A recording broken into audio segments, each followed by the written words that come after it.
만드는 언론 여긴 국민 라디오. 네, 진짜 인터뷰 시작하겠습니다. 유시민 전 의원 호탕하게 웃고 아무튼 대중연설 솜씨 하나는 참. 민변의 박주민 변호사님 나와 계십니까?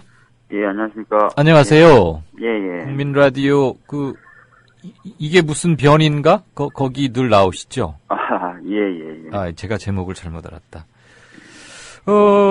재판부에 오늘 한겨레 신문 등 조간도 일부 썼습니다만. 예.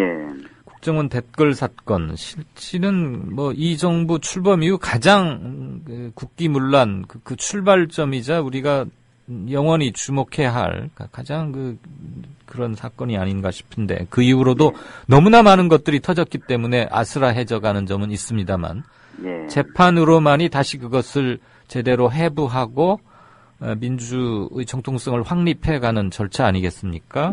그런데 바로 여쭙겠습니다.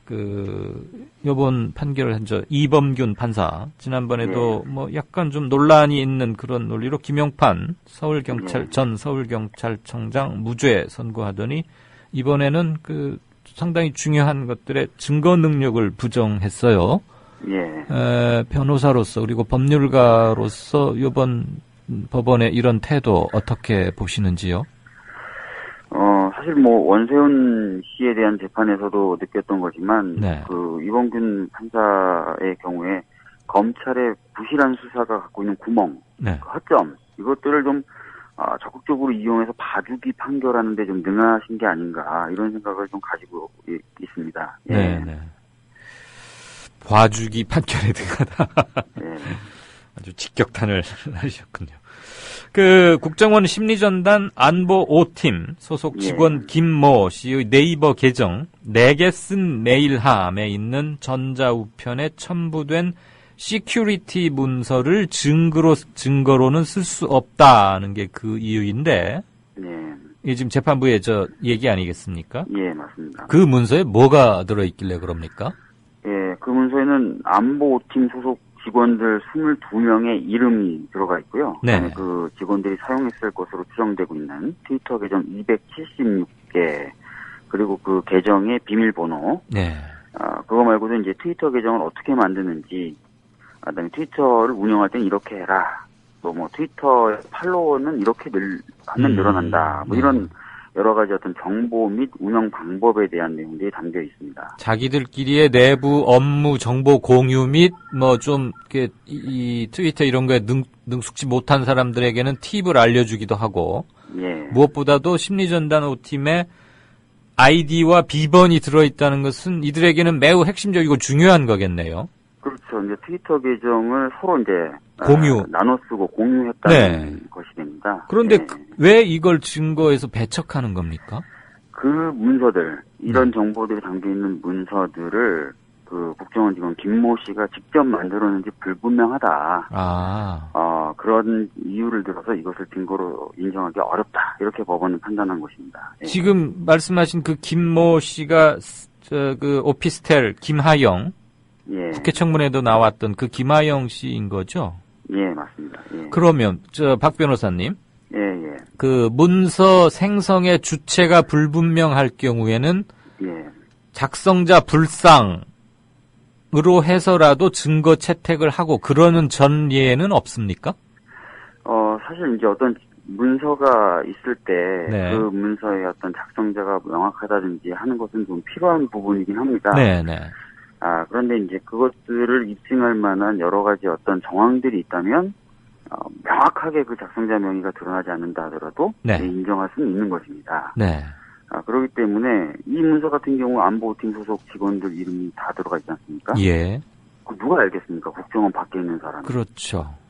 그렇다면 이것은 국정원에서 만들었다거나, 국정원 적어도 안보 5팀에서 만들었다라는 것은 미루어 충분히 짐작할 수 있는 것이죠.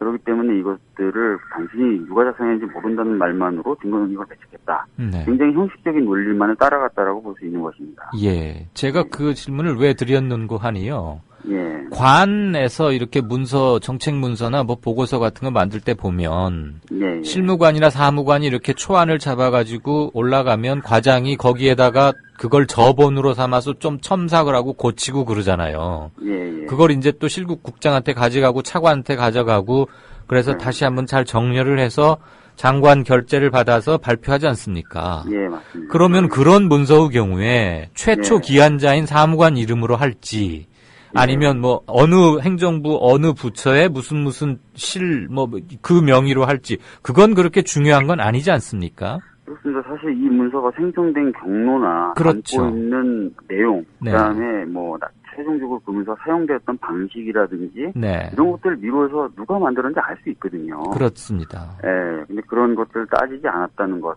바로 그것이 이제 이 판단의 어떤 형식성을 극명하게 보여준다고 할 수 있습니다. 그러면 앞으로 이 부분은 논란의 여지가 있는 거 아닙니까? 예, 논란의 여지가 있는. 있어야 되고, 네. 논란의 어떤 대상이 돼야 됩니다. 네. 근데 이제 사실은 증거 판단에 대해서는 정권을, 법원이, 판사가 갖고 있기 때문에, 예. 참 답답한 부분이 있는 거죠. 배척을 해버리면 변호인단으로서도 어떻게 하는 수가 없다 이 말씀이시죠? 뭐 항소나 이런 과정을 통해서 다툴 수는 있겠지만, 동일심에서는 예, 어렵다는 것이죠. 아하. 예. 재판부에서는 그 김하영 씨의 이메일에 첨부된 문서를 형사소송법상 작성자, 즉 국정원 직원이 내가 작성했다 이렇게 증언해야 증거 능력을 인정할 수 있는 문서로 간주했다는 건데 예. 국정원 직원 중에 어느 누가 나서서 그거 내가 했다라고 할 수 있겠어요? 그러면 아무도 지금 이 논리대로라면 항소심에 가서도 이것은 증거로 인정받기가 힘들지 않을까요? 그렇습니다. 지금 그 국정원 직원들이 나서서 자기가 그런 문서를 작성했다, 사용했다라고 얘기할 사람은 전혀 없죠. 그러게요. 그리고 뭐 본인들이 기소도 안 돼 있고 여전히 국정원 잘 다니고 있는데 그러니까 할 필요도 없고 하는 순간 자기한테 손해가 됩니다. 네네. 당연히 안 하게 되죠. 예. 그러면 검찰은 또는 재판부는 국정원 직원들의 증언에만 의존할 수밖에 없는, 즉 단선적 증거와 단선 라인으로밖에 재판을 진행할 수가 없는 겁니까? 그래서 제가 이제 모두의 검찰 수사의 부족한 부분, 허점을 사실 이용하고 있는 것 아니냐라는 의혹을 제기했던 것입니다. 예. 검찰이 좀 다른 어떤 그 보강 자료들, 예를 들어서 뭐 국정원 압수수색 해가지고 원장님 지시강조 말씀에 대한 원본들을 제대로 확보하고 있다거나 또는 여러 사람들을 기소해가지고 빠져나갈 구멍을 없도록 만들었다거나 했으면 다른 어떤 자료들로 이런 어떤 문서의 형성 경위 같은 것들을 증명할 수 있었겠죠. 예. 근데 전혀 그런 것들이 안 되어 있는 상태이기 때문에 어쩔 수 없이 지금 그 김모 씨의 진술에만 의존할 수밖에 없는 상태까지 내몰리게 된 것입니다. 제가 좀 바보 제가 좀 바보 같고 상식적인 질문 하나 드려도 돼요? 예, 말씀하시죠. 그 이메일 하면서 내가 쓴 메일함이라는 것은 그 이메일 계정의 주인이 쓰는 거잖아요. 맞습니다. 예. 그럼 지금 이 문제가 된 네이버 이 이메일 이것은 김하영 직원 거 아닙니까? 예. 맞습니다. 그럼 김하영이 쓴 걸로 보면 되는 거 아니에요? 너무 순진한가요? 예. 그래서 사실은 그 메일 본문들에 있는 계정들은 인정을 하고 있어요. 예. 다만 첨부 파일. 첨부 파일을 내가 만든 건 아니다라고 얘기하는 거죠. 첨부를 했으니까. 근데 이제 첨부 파일에 아까 말씀드렸듯이 담긴 내용이 그렇죠. 국정원 안보가 5팀이 아니면 알 수 없는 내용들도 다 담겨 있는 거잖아요. 이거는 마치 일부러 이렇게 이제 국정원 5팀들이 서로 썼을 것으로 충분히 넉넉히 추정이 되는 상황들이 벌어졌었던 것이고. 그렇다면은 뭐 인정을 할 수 있다는 거죠. 이 작성 경위나 이런 주체에 대해서. 지금 변호사님 말씀 듣고 오늘 재판부의 결정 이렇게 견주어서 생각을 해보니까 재판부의 판단에 어떤 모종의 정치적 고려가 있는 건 아닌가 자꾸 그런 생각을 이렇게 없애기가 좀 힘드네요. 혹시 이와 유사한 사례나 선례가 있었습니까? 제가 이런 유사한 사례가 있었는지에 대해서까지는 제가 미처 확인을 못 해봤습니다. 근데 이제 누가 봐도 그 문서에 담겨있는 정보를 속속들이 알기 어려운, 정말 그 사람들만이 알 수 있는 그런 정보가 담겨있는 문서가 나왔고, 그걸 또 에게 쓴 편지로 해서 자기한테 또 보내고, 이런 일반적인 경우에 있어서 자기 메일함에다 이렇게 보내놨다는 건 자기가 나중에 그 정보를 쓰겠다는 거 아닙니까? 예, 예.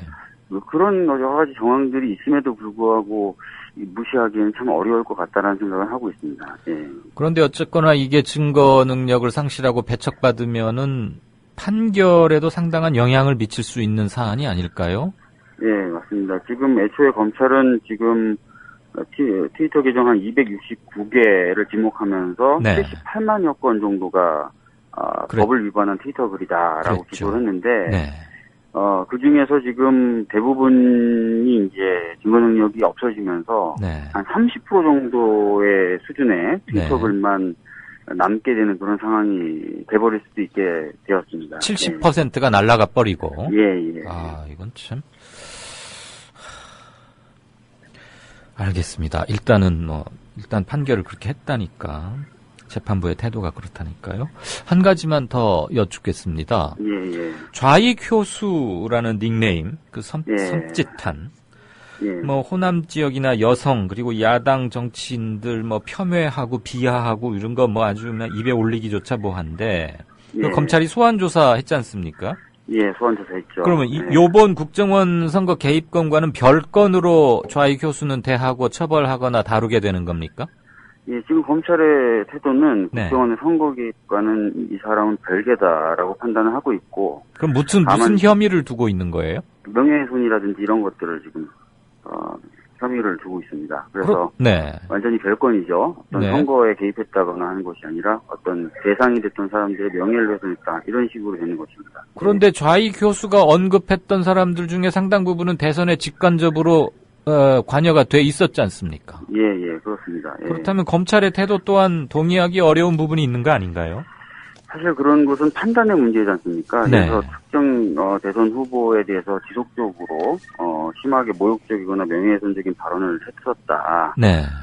또 그 사람이 어떤 공무원으로서의 신분을 가지고 있었다라고 한다면 관련된 법을 위반했다고 볼 수도 있는 것인데 그렇게 보지 않고 아주 개인적으로 일탈적인 행위를 했다라고 본 것이죠, 검찰은. 그런 부분도 역시 정치적 고려나 판단이 있다고 의심할 만한 여지가 있는 것입니다. 예. 그렇습니다. 네, 오늘 말씀 잘 들었는데 듣고 나서 좀 우울해지고 답답해지기도 하네요. 변호사님 때문은 아닙니다. 예. 네, 말씀 고맙습니다. 예, 감사합니다. 네, 지금까지 민변의 박주민 변호사 사무차장 맡고 있죠. 얘기 나눠봤습니다. 국민라디오 지지하는 4가지 방법 아시나요? 다운로드하기, 별점 주기, 댓글 달기, 구독하기. 국민라디오를 보다 많은 이들에게 전할 수 있는 가장 손쉬운 방법. 다운로드하기, 별점 주기, 댓글 달기, 구독하기. 잊지 마세요. 다운로드하기, 별점 주기, 댓글 달기, 구독하기.